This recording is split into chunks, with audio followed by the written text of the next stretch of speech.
بنی ہاشم کا social boycott اور شیب ابی طالب۔ جب قریش نے دیکھا کہ محمد کسی طرح بھی اپنی تبلیغ سے نہیں رکتے اور مسلمانوں پر ان کا تشدد بالکل بے سود ثابت ہو رہا ہے، تو انہوں نے آپس میں یہ طے کیا کہ محمد کے حامیوں کے ساتھ ہر قسم کے لین دین پر پابندی ہوگی، ان کے ساتھ کسی بھی قسم کا تعلق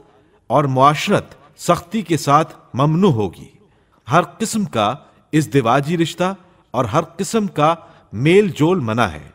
تمام تر واقعات میں محمد کے مخالفین کی حمایت کی جائے گی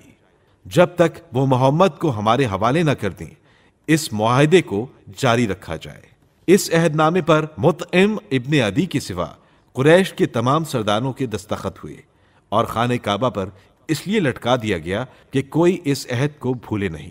روز اس پر نظر پڑتی رہے۔ اس کے علاوہ دوسرے قبیلے بھی جب حج کے زمانے میں یہاں آئیں تو ان کو یہ پتہ چل جائے کہ قریش نے بنی ہاشم کا بائیکاٹ کر دیا ہے، لہٰذا ان کو بھی اس قبیلے سے کوئی تعلق نہیں رکھنا چاہیے۔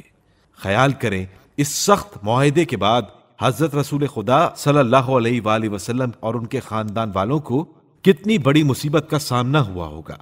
اب ان کا مکہ میں رہنا دشوار تھا، مجبوراً وہاں سے ترک سکونت کر کے بنی ہاشم کے موروثی درے میں،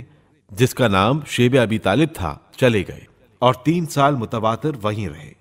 کھانے پینے کا سامان بڑی مشکل سے فراہم ہوتا تھا اور اکثر اوقات فاقے پر فاقہ کرنا پڑتا تھا۔ قریش کی یہ سخت مزاجی اور ظلم دیکھ کر بعض لوگوں کے دل میں رحم کے جذبات پیدا ہوئے اور وہ اس بات پر آمادہ ہوئے کہ اس معاہدے کو منسوخ کرایا جائے۔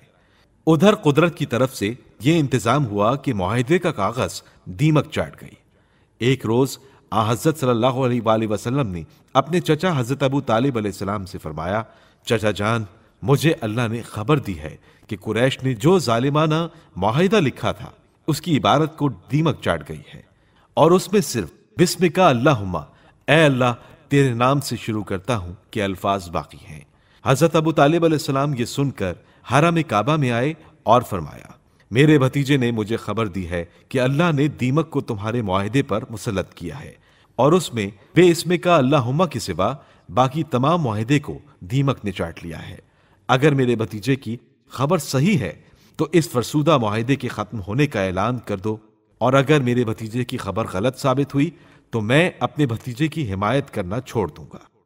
جب معاہدے کو اتار کر دکھا گیا تو تمام عبارت کو دیمک چاٹ چکی تھی، اس میں صرف بے اسمک اللہم کے الفاظ باقی تھے۔ چنانچہ مطعم ابن عدی نے آگے بڑھ کر اس دیمک زدہ معاہدے کو پھاڑ کر پھینک دیا۔ مطعم ابن عدی، عدی ابن قیس، زمعہ ابن اسود، ابو البختری اور زبیر سب ہتھیار باندھ کر بنی ہاشم کے پاس گئے اور ان کو گھاٹی سے نکال لائے۔